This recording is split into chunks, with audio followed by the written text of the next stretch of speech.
This is Dolynny TV. Good morning and welcome back to another edition of Edmonton Oilers discussion here on the channel this fine Sunday. Golfing was excellent yesterday. A little bit of rain, a little bit of storm, a little bit of everything you could possibly get thrown your way on a golf course. We got it out there, but hey, it's a bachelor party, and as long as the drinks were flowing, all was good for the groom to be, that's for sure. And then, of course, cornhole tournament afterwards. Can't really complain about that, other than maybe going 0-5 with the partner and butchering it up that way. That was a little rough. But, ladies and gentlemen, today is Sunday. That means we are one day away from Monday, which means we are one day away from the NHL Draft Lottery V2, in which we will decide of the losers of the play-in series who will get the right to draft first overall. Obviously, you would know Vancouver won, so Minnesota's in there. Arizona won, so Nashville's in there. Chicago won, so the Oilers are in there. Calgary won, so Winnipeg's in there. Montreal won, so Pittsburgh's in there. New York won, so the Florida Panthers are in there. Carolina won, so the New York Rangers are in there. And of course, we've got the all-deciding Game 5 today, Columbus versus Toronto, sometime today. Who cares? Because end of the day, that's already 7 teams guaranteed that the Edmonton Oilers can pick from or pick against when it comes to this first overall selection in the 2020 NHL Entry Draft being raffled off tomorrow. So, here's the thing. What do you do with that pick, right? Is you kind of look at what the Oilers did in the playoffs, and I'm going to tell you straight up, if you think another rookie is going to solve the Oilers' problems they had in that playoff series against Chicago, where they beat themselves so bad they had no hope of beating Chicago, then we've got to have a serious talk. Because there is no way that another rookie, hotshot, first overall pick is going to solve the Oilers' problems at this point, all right? Yakupov didn't, Hall didn't, Nuge so far hasn't, McDavid so far hasn't, right? Straight up. And those are obviously Nuge, Hall, and McDavid. Those are 3 highly touted players in today's NHL, and the Oilers have 2 of them and are still struggling to beat themselves. Straight up. That was the thing. Chicago did not beat the Oilers, and I don't care to anyone that thinks I'm being naive or kind of delusional about it. I'm sorry. Straight up, you give away the puck the way we did. You don't compete the way we did. You don't do anything right. You beat yourselves. Chicago didn't do so many things right that we couldn't do anything right. Sorry, we didn't score all those goals in the series to not show that we were capable of beating Chicago. We just made so many mistakes ourselves that we beat ourselves at the end of it, and Chicago took the opportunity. And I mean, if we're talking about Chicago taking opportunity, that means they didn't do anything themselves to win the game. They just took the opportunity to win the game. And I'm sorry, if that means Chicago's a good team, guys, re-evaluate. It is brutal to think that Chicago straight up beat the Oilers. Yes, Chicago beat the Oilers, but they had a lot of help from the Oilers. So, to think that a first overall pick would do anything different for the Oilers come playoff time next year in whatever May, depending on how the schedule goes. Right now, we're not even guaranteed another season. Okay, this is the other hard part. But so, a first overall pick, guys, it hasn't helped in the past, but it can help now, but not by selecting first overall. Right? Is you look at where the Oilers' problems lie. Yeah, goaltending a little questionable, but when you get as many tips and deflections, I'm sorry. What's a goalie supposed to do? You know the book on the Oilers is to beat them by deflections. It happened. San Jose did it like 3 times this year. Chicago ended up getting every puck off a knee, every puck off a stick, it was crazy. The amount of stupid deflections, like that Jonathan Toews goal that deflected off of Leon Draisaitl, off of Toews and in. I am sorry. That is just the stupidest bounces Chicago could possibly get, and they got every single one of them in the series. So I had some guy tell me that, oh, well, the Oilers were given so many power plays. Yeah, and the Hawks were given just as many, so don't tell me that. As you know what, it's brutal. It was a really brutal series to sit there and try to come up with excuses because what do you do? Straight up, the Oilers just lost on every bounce that could possibly go into their net. It went into their net. And there is no way in heck that Alexis Lafreniere or Tim Stützle or whoever you take first overall is going to make a difference when it comes to that. The compete level, the effort level, the defensive smarts is not what a top line rookie left winger center is going to change for you. That is straight up. If you're counting on a rookie to make the difference in a playoff series, I don't know why everybody still hates Ethan Bear. Straight up, best defenseman on the Oilers in the playoff series, given the ice time he got. And everybody's still sitting here blaming Ethan Bear for being the problem in the playoff series when he had to play with Darnell Nurse. Guys, again, give your head a shake, okay? So, no way does Alexis Lafreniere suddenly turn the Oilers from a play-in team to a Stanley Cup finalist. Straight up, that's lunacy if you think that's true. Okay? Let's just be serious with ourselves. We've been there, done that a million times over. We know the story. Let's just give our heads a shake and be serious for once, okay?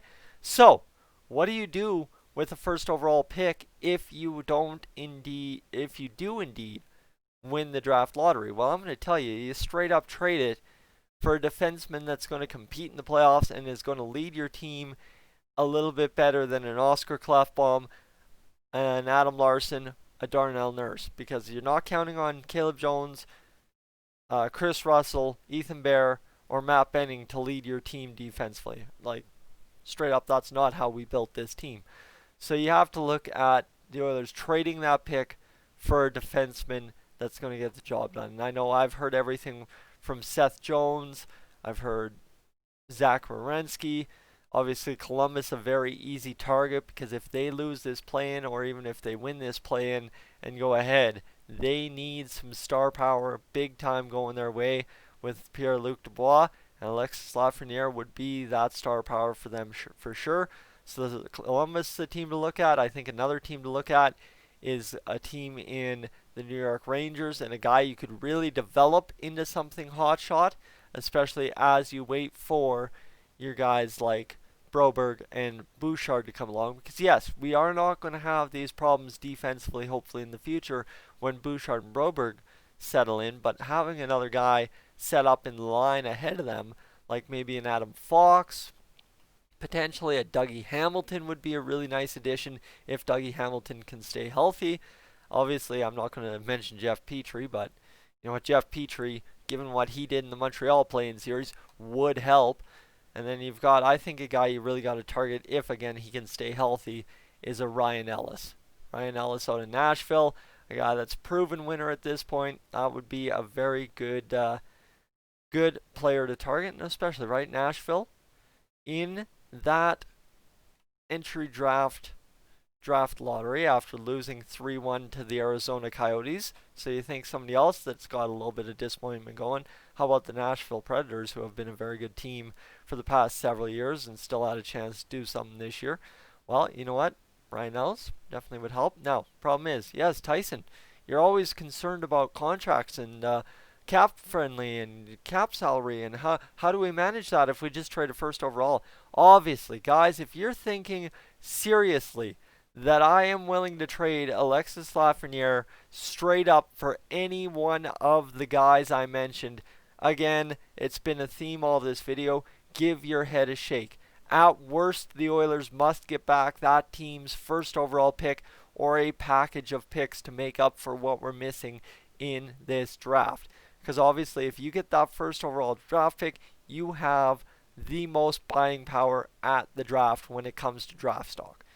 So, what do? You offload a contract. Do you offload do you offload James Neal? Does that bring down the value too much to get something back? Who knows, right? But James Neal, I think, would be a pretty big target to show that you could offload some salary. Chris Russell, another guy that you could offload $4 million off of. Oscar Klefbom, Adam Larson would increase trade value, so you could probably get a prospect or a player back the other way as well. So there's a lot of options here the Oilers have. Maybe even if you add an Adam Larson or an Oscar Klefbom, out of the mix. You could get a goaltender to back up Mikko Koskinen next year, right? We're not getting rid of Koskinen. I'm sorry. If you think Koskinen was the problem that doomed us in that series, I'm just going to point to it. I don't even need to tell you anymore. Mike Smith, sure, you can blame him for game one. That gives us 2-1, and you just don't know what happens from there on out. But straight up, right, is you have to look at trading this pick. I just listed some names I'd like. Obviously, there's probably some other names other people would like, but that's a pretty good little list of who would be able to be capable of coming in and changing this defense just a little bit, right? Is you need that extra push, that guy that's been there, done that. Adam Fox, the only reason I listed him is he's a guy capable of leading the team a little bit. And you look at Ryan Ellis, for instance, guy has 252 points in his NHL career, 527 games played, and he's got a total of 29 years on the planet. Guys, that ain't what you're looking for in a veteran defender to try and make a playoff run. I don't know what is. Because here's the thing, right? Out of any of our defenders, our top 3 defenders, none of them are over the age of 27. Clefbaum 27, Adam Larson 27, Darnell Nurse 25, but because they looked at best clueless out there in the playoffs. So comes down to straight up end of the day, and you know what? You could trade it for a forward. I'm not going to say you have to trade it for defense. I think the problem was defense, so I think I'm going to target the defense if I'm trading the first overall pick, which I think you have to do. And then, you know what? You acquire from the blue line, you build the back out. We know we've got a solid goalie in Mikko Koskinen. You know you've got some bright spots on the blue line in Bear Jones. You know you can work with a guy like Darnell Nurse, Oscar Clefbaum, Adam Larson, but you got to figure out what's going wrong there. And once you identify it, trade that one guy, right? I don't see why you don't put the option to trade Adam Larson, or not Adam Larson, Darnell Nurse on the table too after what ended up happening, is because, you know what?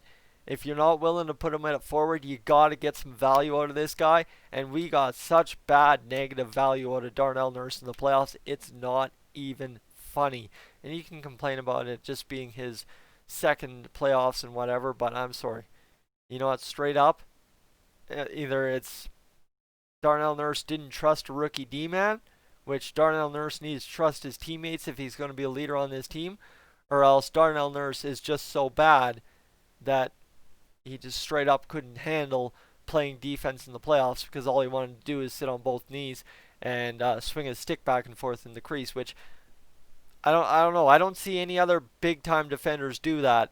Yet there was Darnell Nurse, guy that's going to make $5.6 million, trying to do that in Game 3 of the playoffs. Guys, I'm Tyson. This is Dolynny TV. I'm up on out of here.